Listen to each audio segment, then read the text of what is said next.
चाल चक्र का बाप। इससे पहले ना किसी ने सुनी, ना किसी ने देखी इतनी सटीक भविष्यवाणी। चाल चक्र।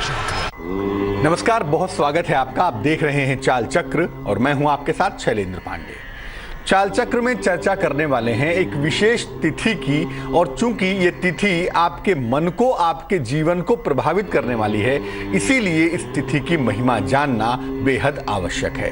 क्या बात करेंगे आज? चलिए पहले यही बताते हैं कि आज चाल चक्र में हम आपको क्या खास बताने वाले हैं। आज चाल चक्र में बात होगी विजया एकादशी की। बात होगी कि विजया एकादशी की महिमा क्या है, विजया एकादशी पर कैसे आपको विजय की प्राप्ति हो पाएगी, कैसे आपके ऊपर भगवान विष्णु की, श्री हरि की कृपा होगी, विजया एकादशी का विधान क्या है, विजया एकादशी के फायदे क्या हैं, ये तमाम जानकारियां आज आप पाएंगे।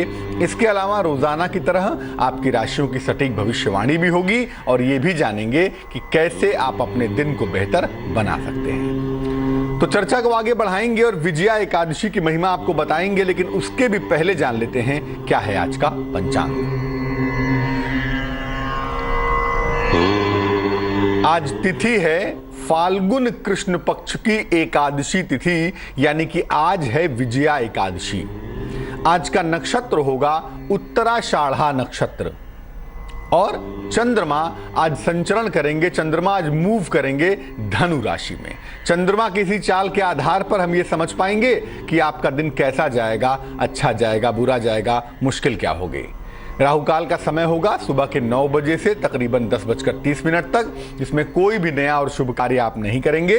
और पूर्व दिशा की तरफ आज यात्रा करने की मनाही होती है, लेकिन अगर यात्रा करना जरूरी है, इंपॉर्टेंट है, तो भगवान का स्मरण करके और मिश्री खा के निकलेंगे तो मुश्किलों से बचे रहेंगे। विजया एकादशी की हम बात करने वाले हैं, आपको बताने वाले हैं कि विजया एकादशी दरअसल है क्या और क्यों इसकी इतनी महिमा हम जानते हैं, इतनी महिमा कहते हैं, इस पर बात करेंगे। लेकिन पहले यह समझना बेहद आवश्यक है कि आखिर एकादशी की महिमा क्या है। देखिए, बहुत सारे लोग व्रत रखते हैं, उपवास रखते हैं, निराहार रहते हैं, और इसमें जो प्रमुख व्रत होते हैं वो होते हैं नवरात्रि के। साल में 2 बार मोटे तौर से नवरात्रियां आती हैं। पूर्णिमा का एक व्रत होता है, अमावस्या का एक व्रत होता है, और एकादशी का भी व्रत अवश्य ही होता है। उसमें भी सबसे जो बड़ा व्रत है वो एकादशी का व्रत है। सबसे बड़ा व्रत दुनिया का अगर कोई है तो एकादशी का है। क्यों? क्योंकि देखिए, एकादशी से लेके पूर्णिमा तक या एकादशी से लेके अमावस्या तक चंद्रमा की एक विशेष स्थिति होती है, और ये स्थिति आपके मन पर यकीनन असर डालती है, आपके मन पर भी और आपके फिजिक पर भी, आपके शरीर पर भी। तो आपकी मानसिक और शारीरिक स्थिति को खराब और अच्छा बनाने के लिए चंद्रमा की भूमिका होती है। क्योंकि हमारा शरीर 70% जल से बना हुआ है, तो हमारे जीवन को 70% तक चंद्रमा प्रभावित करता है, अच्छी तरह से या बुरी तरह से। ऐसी दशा में अगर आप एकादशी का व्रत रखते हैं तो क्या करेंगे? आप अनाज ग्रहण नहीं करेंगे, निराहार रहेंगे। तो जब निराहार रहेंगे तो जल में कंपन नहीं होगा, शरीर का जो जल का इलाका है ना वो गड़बड़ नहीं होगा, और जब शरीर का जल का इलाका गड़बड़ नहीं होगा तो आप चंद्रमा के हर निगेटिव इंपैक्ट को, हर बुरे प्रभाव को रोक सकेंगे। यहां तक कि अगर आप विधि विधान पूर्वक नियमों के साथ एकादशी का व्रत रखें तो ग्रहों के असर को भी बहुत हद तक कम कर पाएंगे। देखिए, एकादशी एकमात्र ऐसा व्रत है जिसका सीधा प्रभाव पड़ता है आपके मन पर और आपके शरीर पर, और दुनिया में जो तमाम ग्रह हैं, तमाम प्लैनेट्स हैं, इनका भी असर पड़ता है आपके मन पर और आपके शरीर पर। तो जब आप एकादशी का व्रत रखते हैं तो आपका मन और आपका शरीर आपके कंट्रोल में आ जाता है, और जब आपका मन, आपका शरीर आपके कंट्रोल में होता है तो ऐसी दशा में आप ग्रहों को कंट्रोल कर पाते हैं। सारा जो खेल है ना वो मन का ही तो है।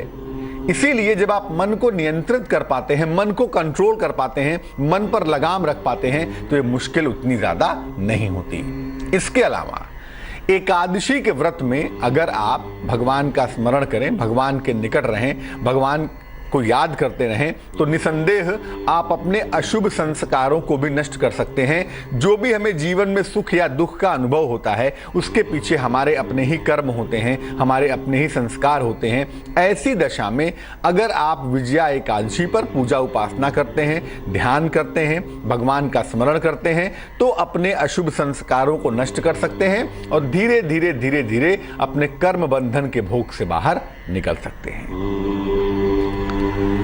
विजया एकादशी जिसकी हम आज बात करने वाले हैं उसके बारे में आपको बताएं, उसके पहले मैं बता दूं कि एकादशी का व्रत चाहे वो शुक्ल पक्ष की एकादशी हो चाहे वो कृष्ण पक्ष की एकादशी हो, एकादशी अपने आप में एक बहुत महत्वपूर्ण पर्व है, बहुत महत्वपूर्ण व्रत है जो आपके मन को, आपके शरीर को साधने में, कंट्रोल करने में आपकी सहायता करती है।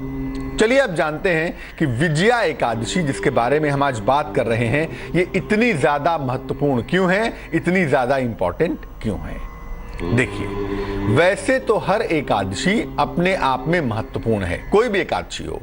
साल में जितनी भी एकादशियां पड़ती हैं, जितने भी व्रत पड़ते हैं एकादशी के, वो सब अपने आप में इंपॉर्टेंट है, सब अपने आप में महत्वपूर्ण है। लेकिन विजया एकादशी अपने नाम के अनुसार आपको विजय दिलाने वाली मानी जाती है। बहुत सारी एकादशी है, देवोत्थान एकादशी है, अजा एकादशी है, इस तरह से बहुत सारी एकादशी है, पौष की एकादशी है, जया एकादशी है। लेकिन विजया एकादशी का जो मामला है वो शुद्ध रूप से आपके विजय का होता है, आपकी जीत का होता है। और जीत किस पर मिलेगी?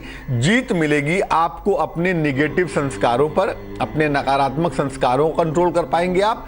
और विजया एकादशी का व्रत उपवास रख के, विजया एकादशी की पूजा उपासना करके आप अपने मन पर और जीवन की समस्याओं पर भी विजय पा सकेंगे।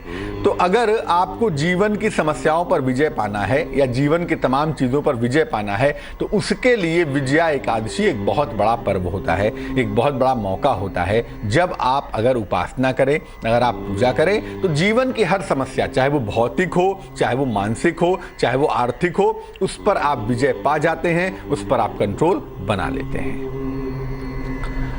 विजया एकादशी पर मूल रूप से भगवान विष्णु की पूजा होती है। श्री हरि भगवान विष्णु की पूजा विजया एकादशी पर होती है। क्योंकि आज हम विजया एकादशी की बात कर रहे हैं तो आज भगवान विष्णु श्री हरि की ही पूजा होगी। इस एकादशी का व्रत करने से एक तो आप भयंकर विपत्तियों से छुटकारा पा जाएंगे।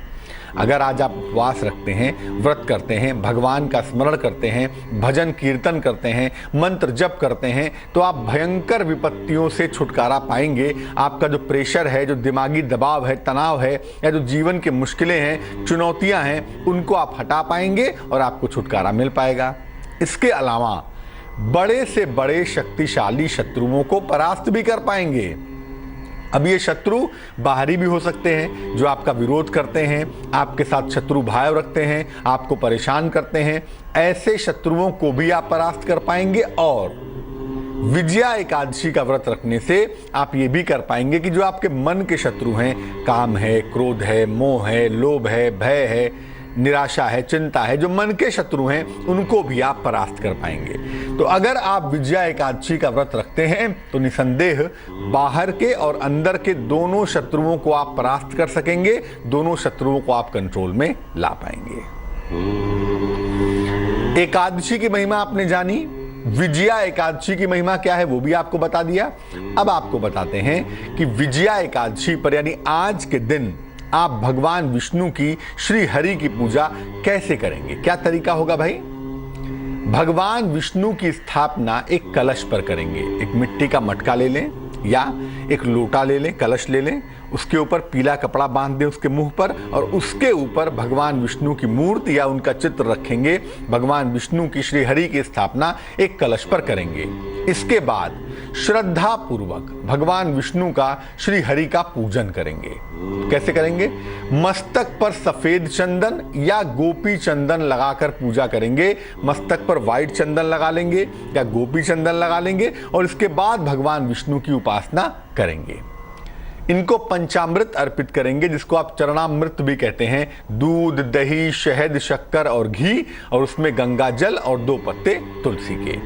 तो भगवान को पंचामृत पुष्प यानी कि फूल और ऋतु फल, मौसम के जो फल हैं वो अर्पित करेंगे। अगर आप चाहें तो एक वेला उपवास रख सकते हैं, एक वेला आप व्रत रखें और एक वेला आहार ग्रहण करें। अगर आज मान लिया आपने सुबह भोजन कर लिया है, कोई बात नहीं, दिन में भी भोजन कर लीजिएगा, लेकिन शाम को आज भोजन ग्रहण मत करिएगा। और अगर आप दिन में भोजन ग्रहण नहीं किए हैं तो आप इस समय छोड़ दीजिए, शाम को कर लीजिएगा भोजन। यानी एक वेला भोजन करके और एक वेला आप निराहार रह सकते हैं। लेकिन जो भी आज आहार आप ग्रहण करेंगे कोशिश करिएगा कि वो सात्विक हो, प्याज लहसुन ना हो, मांस मदिरा ना हो। जितना सात्विक भोजन होगा, जितना पवित्र भोजन होगा, उतना ही ज्यादा आपका मेंटल स्टेटस, आपकी मानसिक स्थिति बेहतर हो जाएगी।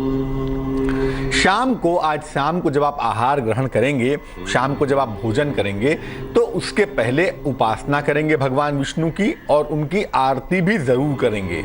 भगवान विष्णु की उपासना, उनके मंत्रों का जप करेंगे, उनका भजन कीर्तन करेंगे, उसके बाद उनकी आरती करेंगे और उसके बाद जाकर तब आप भोजन ग्रहण करेंगे।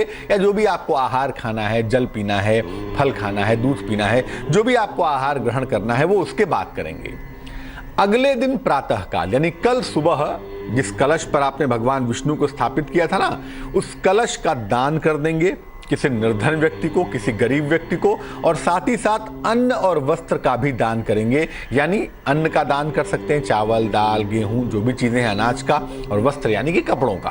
तो अन्न वस्त्र का भी दान करेंगे, साथ ही साथ कलश का दान कर देंगे। तब जाकर आपकी विजया एकादशी का पूरा मामला पूरा होगा।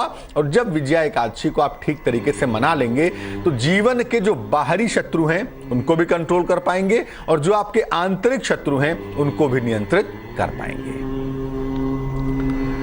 अब विजया एकादशी की महिमा आपने जान ली, कैसे व्रत उपवास रखेंगे और कैसे अपने बाहर के और अंदर के शत्रुओं को काबू में कर पाएंगे, कंट्रोल कर पाएंगे। लेकिन अब ये जानते हैं कि विजया एकादशी की महिमा क्या है। विजया एकादशी का जब आप व्रत रखते हैं, जब आप उपवास रखते हैं तो उसका तरीका क्या है, उसका सिस्टम क्या है, क्या सावधानियां हैं। देखिए, एक बात जान लीजिए, आप उपवास में और निराहार रहने में अंतर है।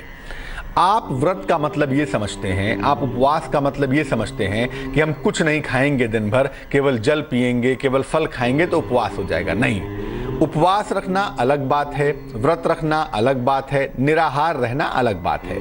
आप जिसको उपवास और व्रत समझते हैं वो दरअसल निराहार रहना है, यानी जिसमें हम आहार ग्रहण नहीं करेंगे वो निराहार हो जाएगा। तो निराहार रहना अच्छी बात है, उससे आपका शरीर शुद्ध होगा, जल तत्व का इलाका मजबूत हो जाएगा। लेकिन उपवास रखना ज्यादा इंपॉर्टेंट है। उप का मतलब होता है निकट और वास का मतलब होता है रहना। तो किसके निकट रहना है? भगवान के निकट रहना है। अगर आप निराहार रहेंगे, अगर आप आहार ग्रहण नहीं करेंगे तो आपका मन क्या होगा? मन आपका शुद्ध होगा। और इस शुद्ध मन से अगर उपवास करेंगे यानी भगवान के निकट रहेंगे, ज्यादा से ज्यादा भगवान का चिंतन करेंगे, भजन करेंगे, स्मरण करेंगे तो आपके लिए बहुत उत्तम होगा, बहुत अच्छा होगा। अगर आप आहार ग्रहण करना चाहते ही हैं, बहुत लोग भूख को नियंत्रण नहीं कर पाते, तो ऐसी दशा में एक वेला, एक समय सात्विक भोजन ग्रहण करिएगा। सात्विक भोजन का मतलब होता है जिसमें प्याज लहसुन ना हो, मांस मदिरा ना हो। सात्विक भोजन, सामान्य सा भोजन आप ग्रहण करिए, अच्छा रहेगा। चूंकि एकादशी के दिन जो जल है वो ऊपर की तरफ जाता है तो मन जो है ना वो चंचल होता है, मन परेशान होता है, मन की फीलिंग्स परेशान हो जाती हैं। इसीलिए कहा जाता है कि एकादशी के दिन चावल मत खाइए, भारी खाना मत खाइए। उसका धार्मिक मामला कम है, उसका वैज्ञानिक मामला ज्यादा है। क्योंकि जब आप भारी भोजन करेंगे तो शरीर को पचाने में वक्त लगेगा, और जब वक्त लगेगा तो आपका सर भारी हो सकता है, शरीर में असुविधा हो सकती है, हो सकता है कि आपका मन भी अच्छा ना रहे। इसीलिए एकादशी के दिन चावल और भारी भोजन खाने से बचना चाहिए। अब थोड़ा बहुत चावल खा लेते हैं तो पाप का मामला नहीं है, इसका संबंध पाप पुण्य से नहीं है, इसका संबंध है आपके शरीर के प्रभावों से, शरीर के इफेक्ट से। अगर आपने चावल खा लिया है तो आपने कोई पाप नहीं किया है, लेकिन कोशिश ये करिएगा कि आज के दिन चावल और भारी खाना ना खाया जाए ताकि आपका मन हल्का रहे। और जब मन शांत होगा, मन हल्का होगा और उस मन से भगवान का स्मरण करेंगे तो आपके लिए बहुत अच्छा होगा। आज रात के समय पूजा उपासना का विशेष महत्व होता है। रात के समय प्रकृति शांत होती है, तरंगे बड़ी सुंदर होती हैं और उस समय खास तौर से एकादशी की रात हो, शिवरात्रि की रात हो, ऐसी दशा में अगर रात को आप उपासना करते हैं, भगवान विष्णु का ध्यान करते हैं, उनके मंत्रों का जप करते हैं, तो आप देखेंगे कि रात में जब आप ध्यान करेंगे, पूजा करेंगे, मंत्र जप करेंगे तो आप बहुत कम समय में कॉन्सेंट्रेट हो जाएंगे, बहुत कम समय में एकाग्र हो जाएंगे और इसका आपको फायदा होता हुआ दिखाई देगा। क्रोध बिल्कुल नहीं करेंगे आज, कम बोलेंगे और आचरण पर नियंत्रण रखेंगे। एक तरफ आप व्रत रख रहे हैं, एक तरफ आप आहार ग्रहण नहीं कर रहे हैं, एक तरफ भगवान का नाम ले रहे हैं, दूसरी तरफ मुंह से अपशब्द निकाल रहे हैं, उल्टा सीधा बोल रहे हैं, आचरण पर नियंत्रण नहीं है, तो ऐसे व्रत का, उपवास का कोई मतलब नहीं होता। इसीलिए अपने आचरण को, अपने वाणी को, स्वभाव को शुद्ध रखिए और साथ में एकादशी का व्रत आज रखिए, तो यकीनन आपको जीवन की समस्याओं पर और अपने वास्तविक शत्रुओं पर विजय की प्राप्ति हो जाएगी। विजया एकादशी एक बड़ा मामला होता है और आज वो बड़ा मामला है। हो सकता है हमारे तमाम दर्शक आज उपवास न रख पाएं, आज व्रत न रख पाएं, तो भी कोई बात नहीं है। कम से कम शाम को स्नान करके या अच्छी तरह से हाथ पैर धोकर, वस्त्र बदल कर, अगर शाम के समय भी भगवान विष्णु की उपासना करते हैं, उनकी आरती करते हैं, भजन कीर्तन करते हैं और उनसे प्रार्थना करते हैं, तो ऐसा लगता है कि उनके जो वास्तविक शत्रु हैं वो भी गायब होंगे और जो उनके मानसिक शत्रु हैं वो भी निसंदेह गायब हो जाएंगे। चलते हैं मथुरा और एक दर्शक जुड़ रही है हमारे साथ, तारावती जी, उनसे बात करते हैं। जी बताइए, आप सुन पा रही हैं मुझे? तारावती जी, आपको मेरी आवाज आ रही है? तारावती संपर्क नहीं हो पा रहा है। चलिए आपसे दोबारा संपर्क करते हैं। विजया एकादशी पर मान लिया आप आहार ग्रहण करना चाहते हैं, आपको सात्विक आहार ग्रहण करना है, भूख आपके काबू में नहीं आती, तो क्या करेंगे? जल पी सकते हैं, जितनी मात्रा में चाहें यथेष्ट जल पिए, जल पीने में कोई हर्ज नहीं है। दूसरा, लिक्विड डाइट लें, दूध पी सकते हैं, दूध पीने में भी कोई हर्ज नहीं है। और फल खा सकते हैं, फल पीने खाने में भी कोई दिक्कत नहीं है। लेकिन जो लोग कहते हैं कि भैया ये व्रत का खाना है, आलू भून लो, कुट्टू की रोटी खा लो, समा का चावल खा लो, ये लोग, बहुत सारे लोग कहते हैं। मैं बता दूं, ये तमाम चीज़ें भी दरअसल अनाज का ही एक फॉर्मेट होती हैं। इसलिए अगर आपको आहार ग्रहण करना ही है तो आप जल और फल ग्रहण करें, वही आपके लिए बेहतर होगा। तो तैयार हो जाइए समझने के लिए, जानने के लिए कि आज के दिन का संभावित हाल क्या है। बात सबसे पहले करेंगे मेष राशि की। मेष राशि वालों को बता दूं कि आज आपकी समस्याएं बेवजह बढ़ सकती हैं। थोड़ा सा ध्यान देंगे तो बहुत अच्छा होगा आपके लिए। और समस्याएं अगर बढ़ रही हैं तो आप खुद उसके जिम्मेदार हैं, इसलिए शांति बनाए रखने में बुद्धिमानी है। खान पान का बहुत ख्याल रखेंगे, खाने पीने के मामले में लापरवाही नहीं करेंगे, वरना पाचन तंत्र, डाइजेशन आपका बिगड़ जाएगा। वाद विवाद से भी आपको बचना है, किसी भी तरह का वाद विवाद ना करें तो आपके लिए अच्छा है। शांति बनाए रखने में बुद्धिमानी है। शुभ रंग आज के लिए सफेद होगा आपका और भाग्य आपका साथ निभाएगा तकरीबन 45%। वृषभ राशि, आज चीजों को मैनेज करने के लिए मेहनत करनी पड़ेगी। आपका धन खर्च होगा, कोई बात नहीं, धन खर्च होने दीजिए। वाहन का सुख मिलता हुआ दिखाई देता है, यानी आज प्रयत्न करने पर या तो आप नई गाड़ी खरीदेंगे या तो नई गाड़ी में घूमेंगे। परिवार में खुशहाली आती हुई दिखाई देती है। चीजें इतनी बेहतर होंगी कि परिवार आपका प्रसन्न होगा, परिवार आपका ठीक होगा। शुभ रंग आपका नीला है और भाग्य आपका साथ निभाएगा तकरीबन 78%। मिथुन राशि, अगर कोई प्रेम संबंध है, कोई प्रेम का मामला है तो उसमें आज आपको सफलता मिलती हुई दिखाई देती है। और अगर आप अविवाहित हैं, विवाह नहीं हुआ है, तो आपके विवाह के तय होने का योग भी बन पा रहा है। किसी प्रिय मित्र से मुलाकात होगी, गिले शिकवे दूर होंगे। आज मन आपका बेहतर होगा, मन आपका इंप्रूव करेगा, खास तौर से दोपहर के बाद। शुभ रंग जिसका इस्तेमाल करेंगे आज के लिए, वो शुभ रंग होगा धानी और भाग्य आपका साथ निभाएगा तकरीबन 65%। कर्क राशि, ऐसा लगता है कि नौकरी की, करियर की कोई प्रॉब्लम है आपके साथ, वो समस्या आज आपकी हल हो जाएगी, चिंता बिल्कुल नहीं करेंगे। आज आपको धन की प्राप्ति भी सरलता से होगी। धन को लेके कहीं कोई मुश्किल नहीं देख पा रहे हैं हम, धन का मामला बहुत सुंदर है। आज आपका मान सम्मान भी बढ़ेगा, मान सम्मान की चिंता बिल्कुल नहीं करेंगे। शुभ रंग जिसका इस्तेमाल करेंगे आज के दिन, वो शुभ रंग होगा आपका पीला और भाग्य आपका साथ निभाएगा तकरीबन 88%। सिंह राशि, आज आपको आपके उच्चाधिकारियों का सहयोग मिलेगा। आपके जो बॉसेज हैं, आपके हायर ऑफिशियल्स हैं, इनकी तरफ से आपको सपोर्ट मिलता हुआ हम देख पा रहे हैं। आज आपके संतान पक्ष की उन्नति भी होती रहेगी, संतान की तरफ से आपको सपोर्ट भी मिलता रहेगा और संतान का डेवलपमेंट देखकर आप खुश भी होंगे। आप नया वाहन खरीद सकते हैं अगर कोशिश करें आज, या उसका दौर चल रहा है, इस दौर में आप नई गाड़ी खरीद सकते हैं, ये संभावना भी बन रही है। शुभ रंग आपका लाल होगा और भाग्य आज आपका साथ निभाएगा तकरीबन 89%। कन्या राशि, इस समय में नौकरी में बदलाव की स्थितियों से आप गुजर रहे हैं। नौकरी में आपके परिवर्तन हो सकता है और ये परिवर्तन बेहद अच्छा होगा, बहुत शुभ होगा। लेकिन आपको खुद का पैसा संभाल कर रखना है। ऐसा कुछ मत करिएगा जिससे आपका पैसा गिर जाए, खो जाए, चोरी हो जाए या धन का नुकसान हो जाए। किसी अतिथि का आगमन देर शाम तक होने की संभावना बनती है और अतिथि के आगमन के साथ आपकी जिंदगी में थोड़ा सा उत्साह आएगा, आनंद आएगा, थोड़ा सा मन आपका बेहतर होगा। शुभ रंग आज के लिए नीला है और भाग्य आपका साथ निभाएगा तकरीबन 67%। तुला राशि, लिब्रा, आपको धन के नुकसान से बचाव करना है। धन के नुकसान से बचें। आज पैसा दे नहीं, ले नहीं, इन्वेस्टमेंट ना करें, वरना पैसा आपका डूबेगा, नुकसान होगा आपको। किसी प्रिय व्यक्ति से दूरियां दिखाई दे रही हैं और बेवजह आज दूरियां हो सकती हैं जो आपको तकलीफ दे सकती हैं, जरा सा इसका ध्यान दीजिएगा। प्रेम संबंध हालांकि आपके मजबूत होंगे और इस समय जो प्रेम का मामला है वो आपके जीवन में मजबूती से एंट्री करेगा, मजबूती से आपके जीवन को सपोर्ट देगा। शुभ रंग आज के लिए गुलाबी है आपका और भाग्य है आपके पास 78%।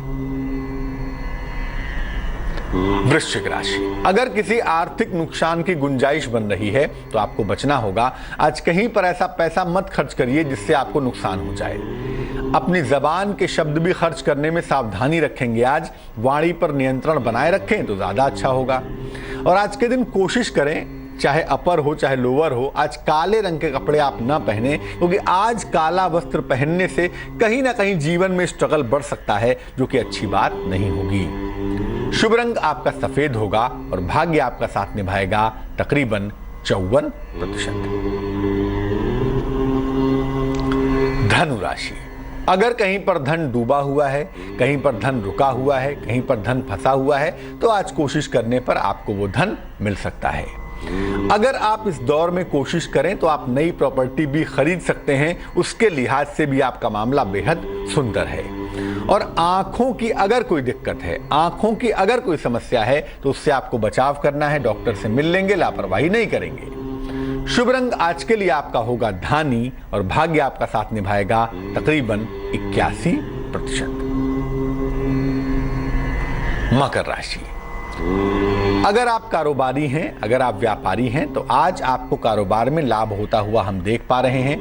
आपका स्वास्थ्य भी आज बेहद अच्छा बना रहेगा, मन अच्छा होगा और इस दौर में हो सकता है किसी लंबी यात्रा पर जाएं या विदेश यात्रा पर जाएं, इसकी संभावना भी यकीनन बन पा रही है। शुभ रंग जिसका इस्तेमाल करेंगे आज वो होगा लाल और भाग्य होगा आपके पास 60%। कुंभ राशि, अपनी सेहत का बहुत ख्याल रखना है। सेहत के मामले में आप लापरवाही ना करें तो ज्यादा अच्छा होगा। हालांकि सेहत में कोई खास दिक्कत नहीं है, दिक्कत सिर्फ इतनी है कि आपको आराम करना है। अगर आराम करेंगे तो बाकी चीजें बढ़िया रहेंगी। जोश में आके होश मत खोइएगा, कोई बड़ा निर्णय मत लीजिएगा, वरना ऐसा ना हो कि चीजें बिगड़ जाएं। और जीवन में बड़े परिवर्तन का समय आ गया है जो बहुत दिनों से एक्सपेक्टेड था और ये परिवर्तन आपके लिए बेहद अच्छा होगा, बहुत शुभ होगा। शुभ रंग जिसका इस्तेमाल करेंगे आज के दिन वो होगा ग्रे और भाग्य आपका साथ निभाएगा तकरीबन 54%। मीन राशि, आज आपको आर्थिक फायदा होता हुआ हम देख पा रहे हैं। आज आपको फाइनेंशियल लाभ होगा, आर्थिक पक्ष आपका मजबूत होगा। साथ ही साथ आपको वाहन सुख की प्राप्ति भी जरूर हो पाएगी। अगर वाहन खरीदना चाहते हैं, घूमना चाहते हैं, तो आज गाड़ी का सुख आपको प्राप्त होगा। लेकिन संतान प्राप्ति में थोड़ा सा विलंब है, अभी थोड़ा सा इंतजार करें तो आपके लिए ज्यादा अच्छा है। शुभ रंग आपका बैगनी है और भाग्य आपका साथ निभाएगा तकरीबन 87%। चलिए एक दर्शक से बात करते हैं। प्रीति जुड़ रही है हमारे साथ बुलंदशहर से, उनसे बात करते हैं। जी प्रीति, बताइए। नमस्कार पंडित जी। जी नमस्कार, बताइए। पंडित जी, मुझे अपने विवाह के विषय में जानना है, उसमें क्या व्यवधाएं आ रही हैं, कब तक संभावना है। डेट ऑफ बर्थ बताइए प्रीति। 21 मई 1985, रात है 6:05। कहाँ पर जन्म हुआ है? ये बुलंदशहर जिले में ही हुआ है, 1 में। क्या करती हैं प्रीति अभी? अभी तो मैं कुछ नहीं कर रही हूँ। ऐसा है प्रीति, आपकी जो कुंडली हम देख पा रहे हैं, इस कुंडली में मंगल की उपस्थिति ऐसी है जिसकी वजह से आपके विवाह में विलंब हो रहा है। आपके विवाह में बेवजह की दिक्कतें परेशान कर रही हैं। अगर हम मंगल को बैलेंस करने का प्रयत्न करें तो मुझे लगता है आपकी मुश्किलें दूर हो जाएंगी। इसीलिए हम मंगल को बैलेंस करने का उपाय आपको बताएंगे। 2 काम करने की आपको आवश्यकता है। एक तो रोज सुबह सूर्य भगवान को जल चढ़ाइए और सूर्य के सामने खड़े होकर आप एक बार हनुमान चालीसा का पाठ करिए। दूसरा काम आप ये करिए कि आपकी कुंडली में हम मंगल को बैलेंस करेंगे। इसके लिए आप शुक्र को मजबूत करिए। एक ओपल नाम का रत्न, 12 से 14 रत्ती का ओपल, चांदी की अंगूठी में, दाहिने हाथ की तर्जनी उंगली में, शुक्रवार की शाम को पहनना आपके लिए अच्छा होगा। और जहां तक विवाह का प्रश्न है, आपका विवाह का योग इसी साल के मई के महीने से शुरू हो रहा है, तो मई से लेकर नवंबर के बीच में प्रीति आपकी शादी अवश्य हो जाएगी, बशर्ते कि आप ओपल पहन लें, सुबह भगवान सूर्य को जल दें और सुबह हनुमान चालीसा का पाठ करें, तो मुझे लगता है आपकी ये कामना ठीक हो जाएगी। चलिए अब जान लेते हैं क्या है आज का शुभ पहर।